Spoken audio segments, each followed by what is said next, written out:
कमलेश राजा ने कमल है लाया।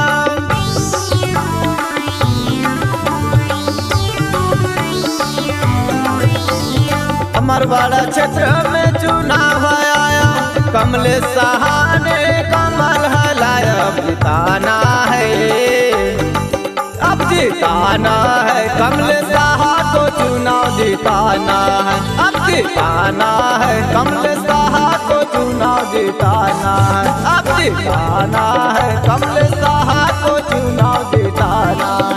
अब जिताना है, कमलेश साहा को चुनाव जिताना है।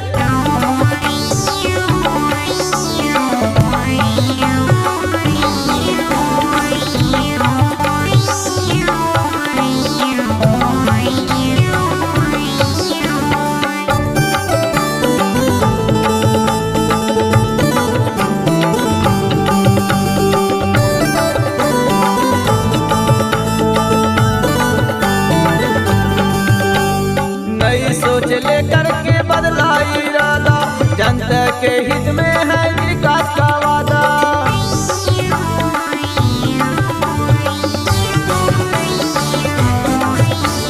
नई सोच लेकर के बदला इरादा, जनता के हित में है विकास का वादा। अब जिताना है, अब जिताना है, कमलेश साहा को चुनाव जिताना है। अब जिताना है, कमलेश साहा को चुनाव जिताना है। अब जिताना है, कमलेश साहा को चुनाव जिताना है।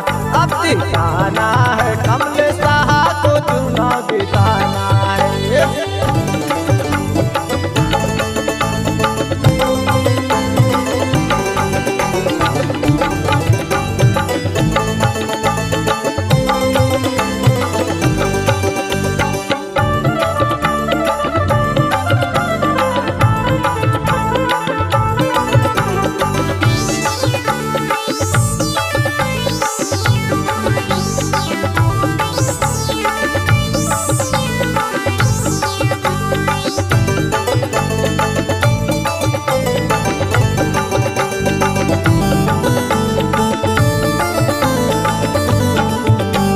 देखा परखा है सबका साथी, विकास अनुभव है महारथी।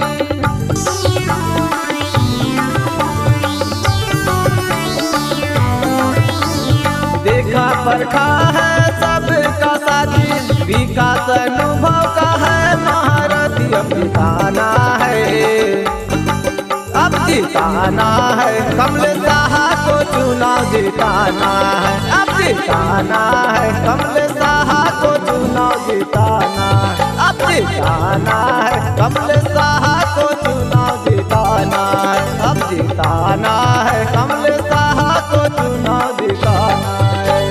भैया से कहना यार, भाभी से कहना, कमल निशान यार भूले न जाना। अब जिताना है, अब जिताना है, कमलेश साहा को चुनाव जिताना है। अब जिताना है, कमलेश साहा को चुनाव जिताना है।